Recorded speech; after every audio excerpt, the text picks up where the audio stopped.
There is something infiltrating your mind right now. It doesn't matter how much you boast about your intelligence or your so-called critical capacity, because this does not attack your IQ, but your will. It is a silent infection, a psychological parasite that clings to your certainties and turns them into chains. It comes without a warning, without an obvious symptom. It arrives disguised as normality, as consensus, as that sweet and poisonous feeling of belonging to something bigger. If you think you are safe, let me tell you that you don't understand the real danger. Because this force doesn't need you to be ignorant. It only needs you to be human. I'm going to tell you something you'd rather not know. All your knowledge, all your academic prestige, all the books you've devoured, and the opinions you repeat so proudly might just be a facade.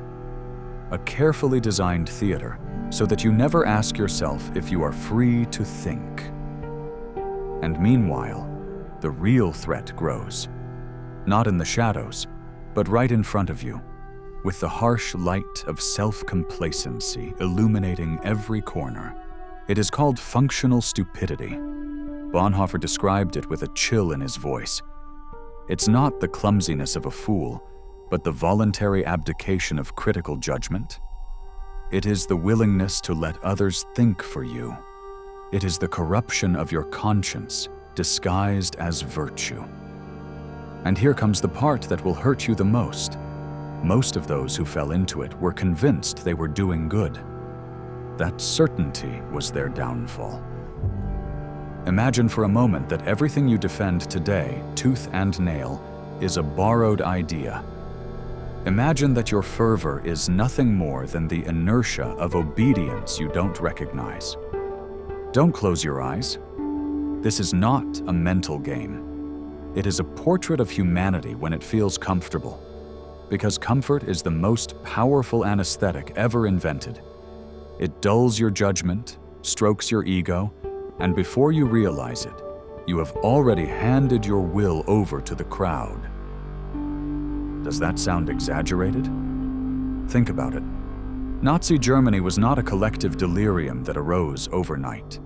It was a precise process where men and women like you, people who loved their families, who believed in decency, who considered themselves too cultured to be manipulated, stopped thinking. Not because they were idiots, because they gave up the effort of questioning. Functional stupidity is a virus that doesn't need to spread with solid arguments. It just bets on your need to belong. And if you think we are more prepared now, if it reassures you to think technology has made us smarter, I'm going to tell you something you don't want to hear. We have never been so vulnerable. Every time you swipe your finger across the screen, every time you share an unverified headline, every time you get angry at a stranger for an opinion you don't fully understand, you are contributing to its expansion. Because today, stupidity no longer depends on mass rallies or street signs.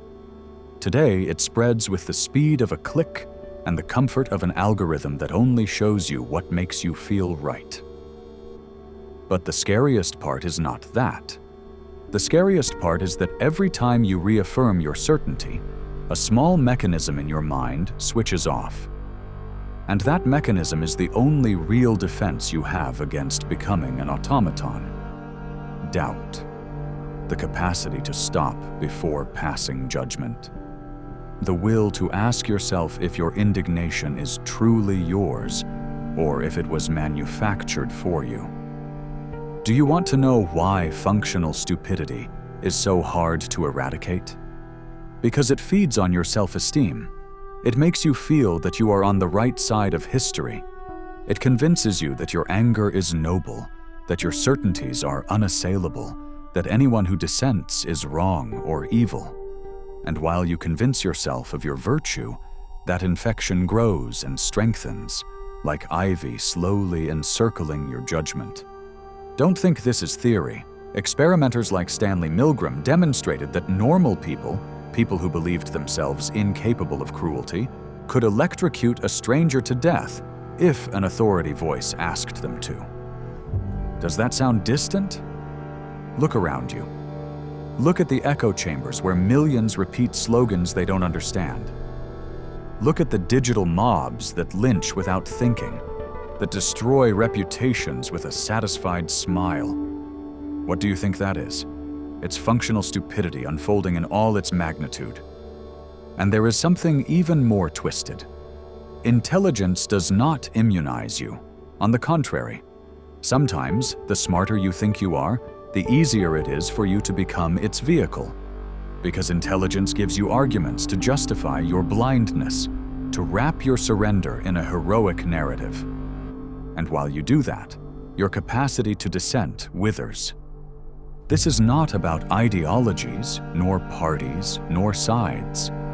This is about you, about whether you are capable of looking at yourself in the mirror and asking how many of your convictions are truly yours, about whether you have the courage to admit you have preferred the comfort of feeling right over the discomfort of wondering if you are wrong.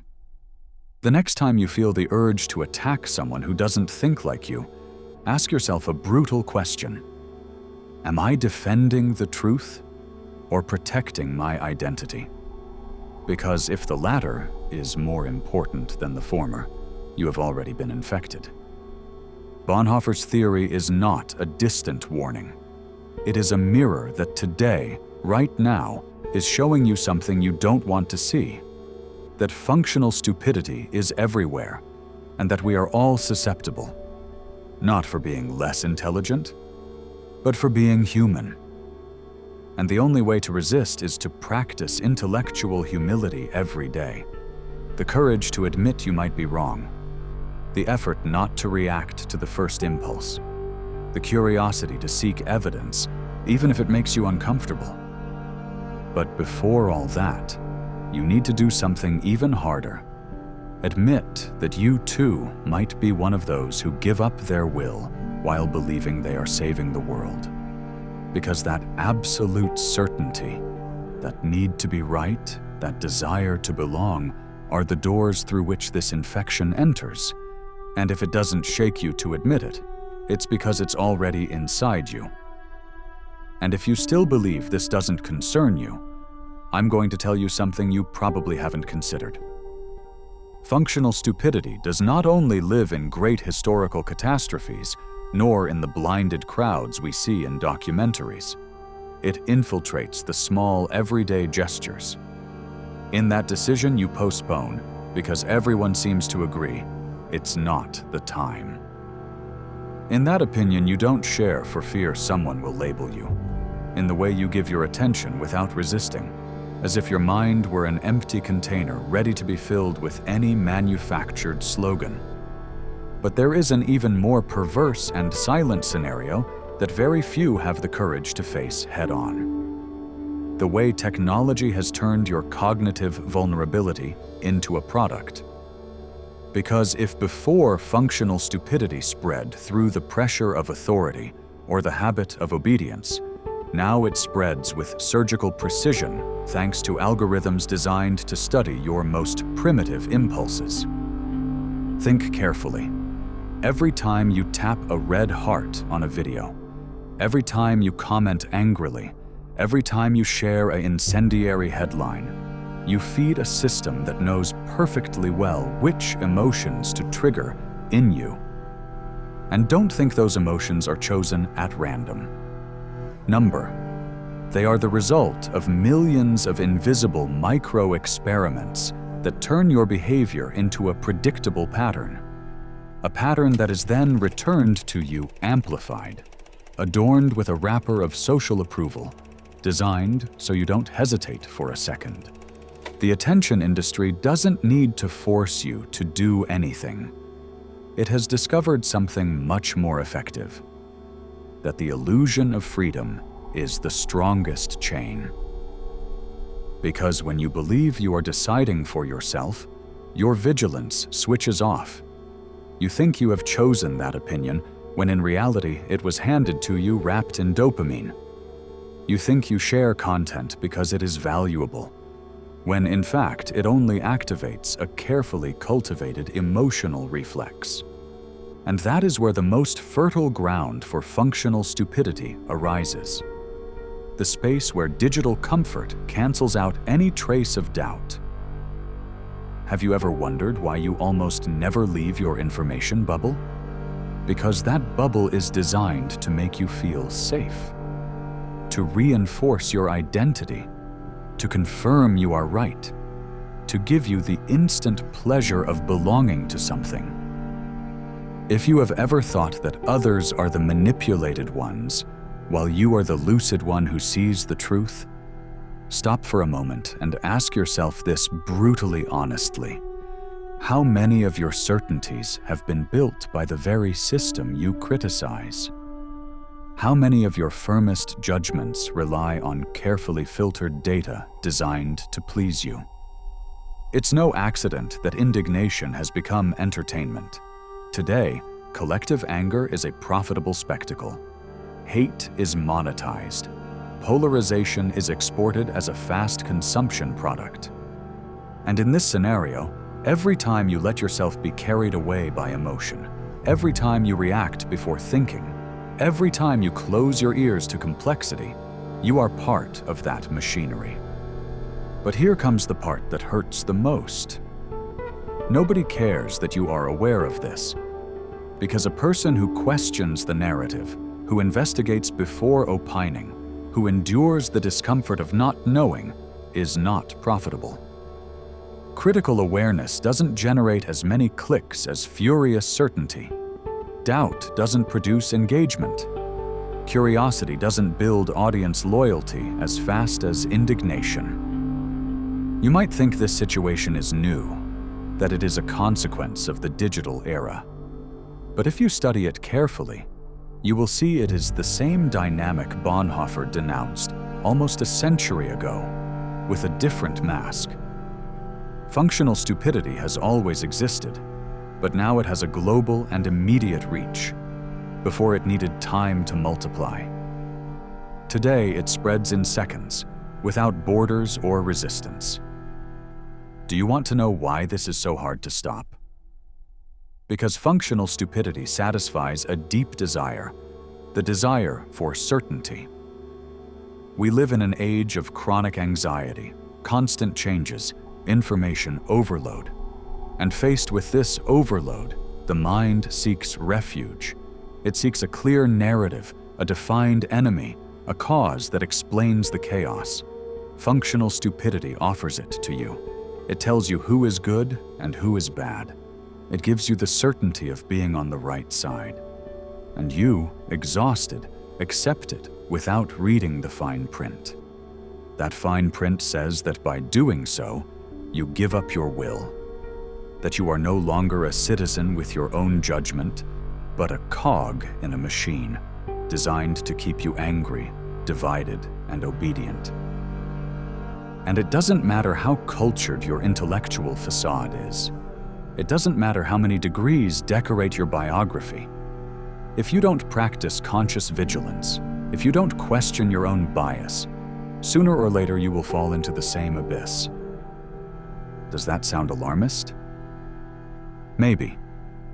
But tell me, when was the last time you changed your mind about something important? When was the last time you deliberately sought arguments that contradicted your position? When was the last time you accepted being wrong without feeling humiliated? If you can't remember the answer, then start suspecting that your judgment has already been colonized. Because independent thinking is not a gift. It is an uncomfortable daily practice that demands constant effort. And in a world that rewards speed and emotional certainty, that effort is an act of rebellion. You might think I'm exaggerating. But imagine this scenario. A future where every emotion of yours is anticipated by a system that knows you better than you will ever know yourself. A system that predicts which topic enrages you, which news makes you feel virtuous, which image moves you. And all of that not to elevate you as a human being, but to keep you hooked, fragmented, and satisfied with your own functional ignorance. That future is not hypothetical. It is already here. And if you don't start cultivating intellectual humility, if you don't make the deliberate decision to slow your thinking, to ask yourself uncomfortable questions, to distrust your impulse to be right, you will become part of the statistics. One more among millions of captive minds who believe they are free. Bonhoeffer warned that the only defense against this epidemic is not accumulated knowledge, but the will to resist. The costly grace, as he called it, the daily commitment to think for yourself, even when everyone around you has given up. The courage to accept that doubt is not a weakness, but proof that you are not yet fully domesticated. And while you listen to this, you might feel an uneasiness burning in your stomach. That is the symptom that something inside you still resists being a passive spectator. Don't switch it off. Grab it. Make that discomfort your engine.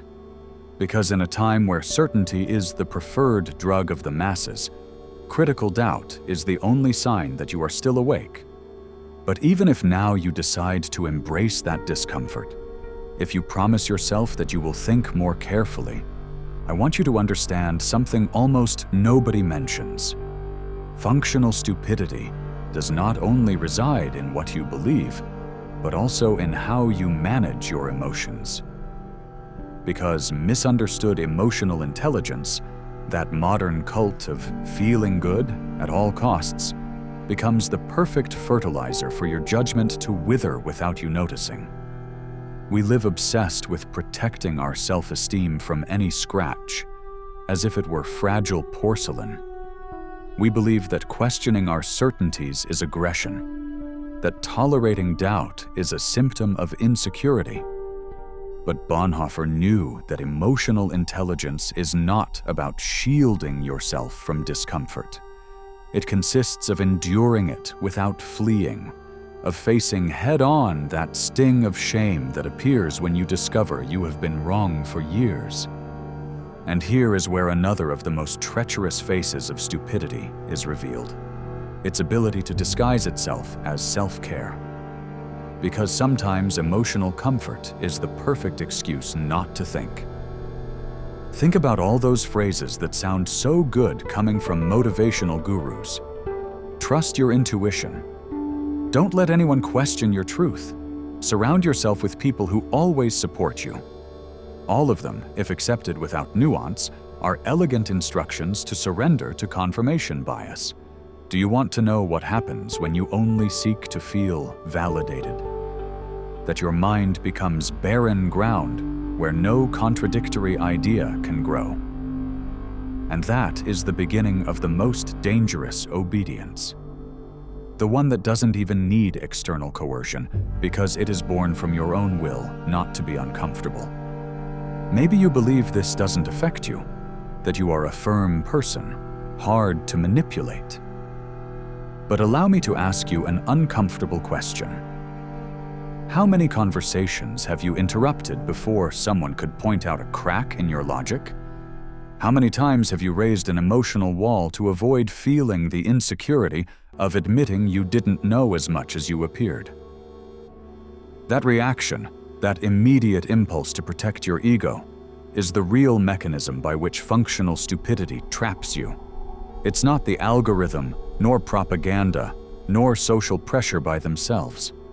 It is your fear of being exposed, of being left without certainties to show off. And as long as you keep believing your emotional well-being is worth more than intellectual honesty, you will continue to be a perfect candidate for any pre-made ideology that offers you comfort. Have you ever wondered why so many people end up defending absurd ideas with almost religious fanaticism? Because those ideas fulfill an emotional function, to calm the vertigo of uncertainty. When life becomes complex, when everything seems chaotic, the brain longs for a refuge where nothing hurts and everything fits. It doesn't matter if that refuge is full of fallacies. If it relieves your anxiety, you cling to it like a castaway to a rotten plank. And don't think this is someone else's weakness. You have your own refuges too. Maybe it's that phrase you repeat when everything gets complicated. That's just how I am, and I'm not going to change. Or that pride with which you justify your anger. I can't stand ignorant people. Or that contempt you show toward anyone who dares to think differently. People are stupid. Each of those statements is a brick in the wall that isolates you from the possibility of learning. Functional stupidity feeds on that wall. And the stronger you build it, the harder it will be to dismantle it when the day comes, and it will come, when reality shows you that you were wrong. Because there is something that never changes. Facts don't need your approval to exist. And when evidence prevails, the fall hurts much more the higher you have built your pedestal. It is curious that human beings prefer to embrace a comforting lie rather than face an uncomfortable truth. But that choice, repeated 1,000 times, is what turns an entire society into an obedient herd. Bonhoeffer saw it clearly. The real danger was not a few fanatics in uniform. The danger was millions of ordinary people convinced that decency meant not making waves, not doubting in public, not asking too many questions. And if you think today we are different, just look at how quickly society punishes anyone who dares to raise uncomfortable questions. Notice how fast anyone who steps out of the script is labeled a traitor, radical, or ignorant. See how easy it is to destroy someone's reputation with a single click and a carefully manipulated phrase. What do you think that is? Functional stupidity in its most efficient version. The one that turns millions of normal people into inquisitors willing to lynch without taking the time to understand. And if you have gotten this far without closing this video, maybe it's because there is a spark in you that resists that inertia.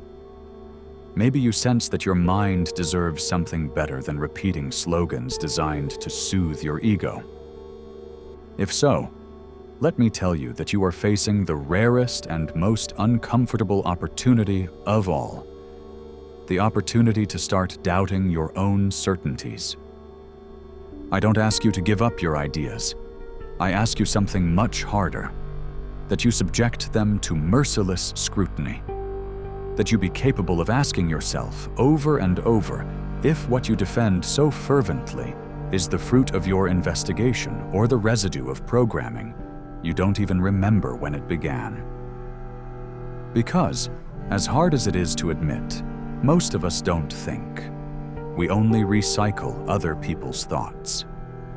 But if you decide to break that cycle, if you accept the vertigo of not knowing everything, if you endure the discomfort of realizing you might have been wrong longer than you want to admit, then you will be doing the only act that, according to Bonhoeffer, can save you from becoming a tool of power.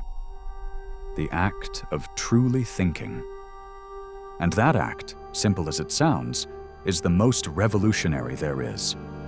And here is where everything becomes darker, because if you think that just questioning your certainties is enough to free yourself, you are underestimating the depth of this phenomenon.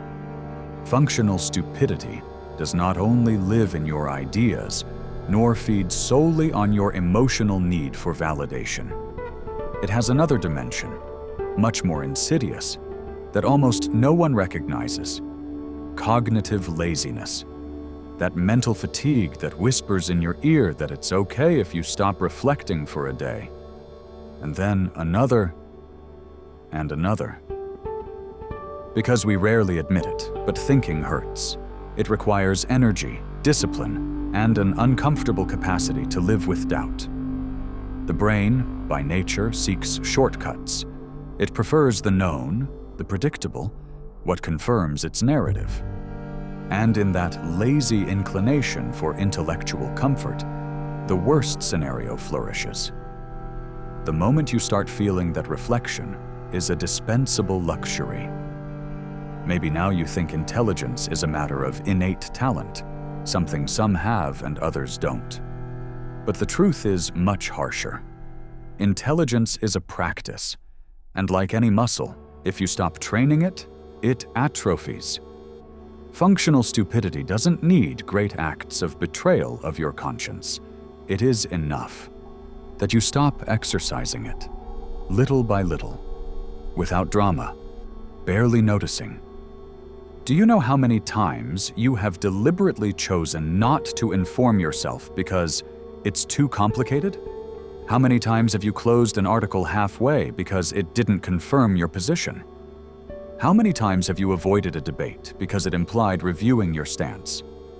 Each of those tiny, everyday decisions is a silent surrender that strengthens stupidity's dominion over your will. And here arises an uncomfortable paradox. We live surrounded by more information than ever, but we are also more reluctant to process it rigorously. We have gotten used to consuming quick knowledge pills, reduced phrases, canned opinions that enter directly into the nervous system without passing through the filter of judgment. And so, every piece of news reduced to a headline, every opinion summarized in a meme, every debate turned into a shouting spectacle weakens your ability to discern. That is the perfect triumph of functional stupidity, transforming informational saturation into a landscape so overwhelming that you prefer to switch off your judgment. To tell yourself that you can't trust anything anymore, as if that resignation were a sign of maturity and not an act of surrender. Because as soon as you give up processing complexity, you become the easiest prey for anyone who comes to offer you a simple explanation. And don't forget that power has always understood this mechanism. Real control is not exercised through visible censorship, but through intoxication with trivialities. If everything is debatable, if everything is noise, if everything is ungraspable, then nothing matters. And when nothing matters, your conscience becomes docile. Functional stupidity doesn't need great conspiracies. It is enough that you surrender to mental fatigue. But there is another, even darker facet that almost no one mentions: the pleasure we feel in seeing others make mistakes. That secret satisfaction when someone from the opposing side makes an error. Because at that moment you convince yourself that your side is morally superior, that your ideology is clearer, that your tribe is the only sane one in a world of fools. Does that sound familiar? It is the same poison Bonhoeffer described, the illusion of superiority that turns normal people into enthusiastic accomplices of their own intellectual servitude. If you want a clear example, observe any public conversation on social networks. You will see that rarely do people seek to understand the other. What is sought is to humiliate, expose, point fingers. Because other people's humiliation is a spectacle that reinforces our self-esteem. Every time you share a screenshot ridiculing someone, every time you celebrate the downfall of someone who thought differently, you are participating in the same dynamic you so despise. You might think it's an exaggeration, that irony and sarcasm are innocent, that laughing at the opponent is just a way to vent. But ask yourself honestly, how much time do you spend researching the root of their arguments? How interested are you in knowing if there is something in their position that you haven't understood?